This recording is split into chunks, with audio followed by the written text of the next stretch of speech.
मेरे साथ इस वक्त जुड़ रहे हैं डॉक्टर दीपक रहेजा, जो साइकोलॉजिस्ट हैं।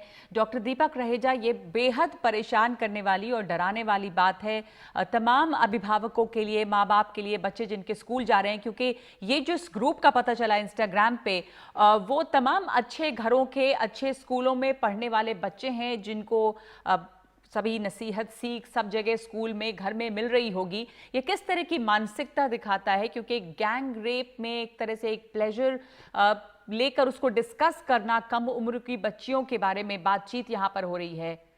क्या कहेंगे आप इस पर?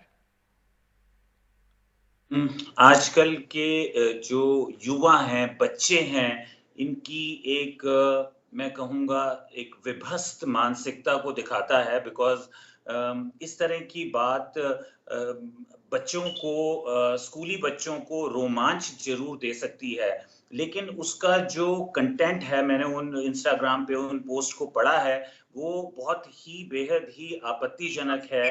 और ये दिखाता है कि किस तरह एक एक बच्चों का समूह एक तरह का एक एक कल्ट, एक गैंग की मानसिकता को लेते हुए कैसे लड़कियों का ऑब्जेक्टिफिकेशन कर रहे हैं, किस तरह उसे तिरस्कार से बात कर रहे हैं। बिकॉज़ जिस तरह आप वर्चुअल वर्ल्ड में अपनी भावनाओं को एक एक अंजाम देने की बात कर रहे हैं, कहीं न कहीं वो दिखाता है कि आपकी मानसिकता कितनी विकृत हो रही है। और एक एक एक समाज के कम से कम एक तबके का एक एक ये बिगड़ा हुआ रूप दिखाता है। मैं ये नहीं कहूँगा कि इसको हमें जनरलाइज़ कर लेना चाहिए या इसे बहुत चिंता का विषय बना लेना चाहिए या ये समझना चाहिए कि समाज का फैब्रिक बिल्कुल क्षीण हो गया है। लेकिन कहीं न कहीं ये हमें ज़रूर चेताता है कि हमें ज़रूरत है चेतने की और अपने बच्चों को सँभालने की, उनको सही संस्कार देने की।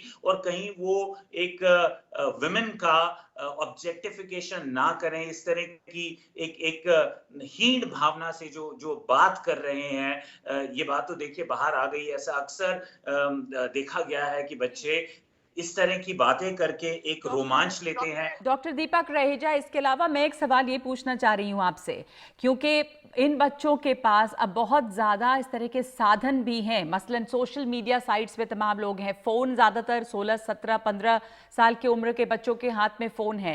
इंस्टाग्राम जैसी जो सोशल मीडिया प्लेटफॉर्म है, उम्र की कोई सीमा वहाँ पर है नहीं।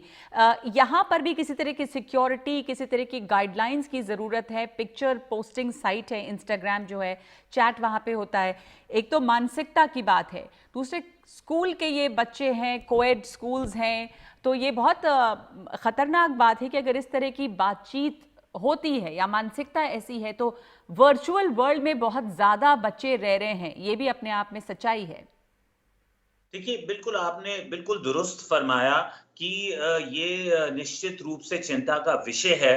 लेकिन इस पे रोकथाम लगाने की जो स्टेज थी, मुझे ऐसा लगता है कि हम उसमें पिछड़ गए हैं, ट्रेन आगे दौड़ रही है।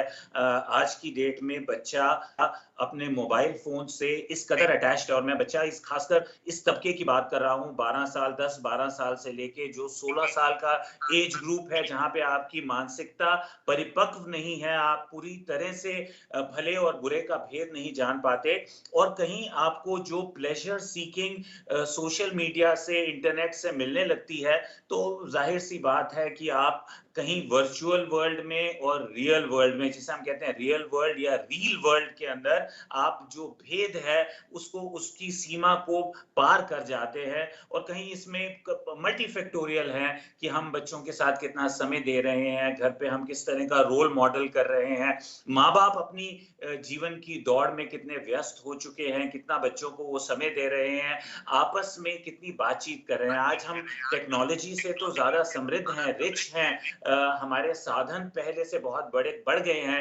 लेकिन आप अगर आंकड़े देखें तो मानसिक विकार, डिप्रेशन, एंजाइटी डिसऑर्डर्स, सुसाइड, इनके आंकड़े जो है वो बहुत दर्दनाक होते नजर आ रहे हैं। तो एज अ सोसाइटी क्या हम सही दिशा में जा रहे हैं? ये सवाल हमें पूछना जी। अपने आप से बहुत ज़रूरी है और फिर उसके बाद मुझे लगता है इस लॉकडाउन का एक बहुत बड़ा फ़ायदा ये हुआ है कि काफ़ी लोगों को समय मिला है अपने आप से जुड़ने का, अपनी हकीकत को, अपनी सच्चाई को समझने का और फिर मुझे ऐसा लगता है कि एक नई भावना के साथ, एक नए आध्यात्मिक अंडरस्टैंडिंग के साथ जब हम अपनी जीवन शैली को एक नए रूप से देखेंगे, तो मुझे लगता है कि शायद हम अपने बच्चों का पालन-पोषण करने में डॉक्टर बेहतर दीपक रहेजा, ये परेशान करने वाली बात है, इसके ऊपर अब कार्रवाई भी हो रही है। धन्यवाद आपका समझाने के लिए। मानसिकता बहुत विकृत है और कई तरह की चीज़ें हैं जो उसको और बिगाड़ भी रही हैं। सावधानी बरतने की ज़रूरत है। वैसे अब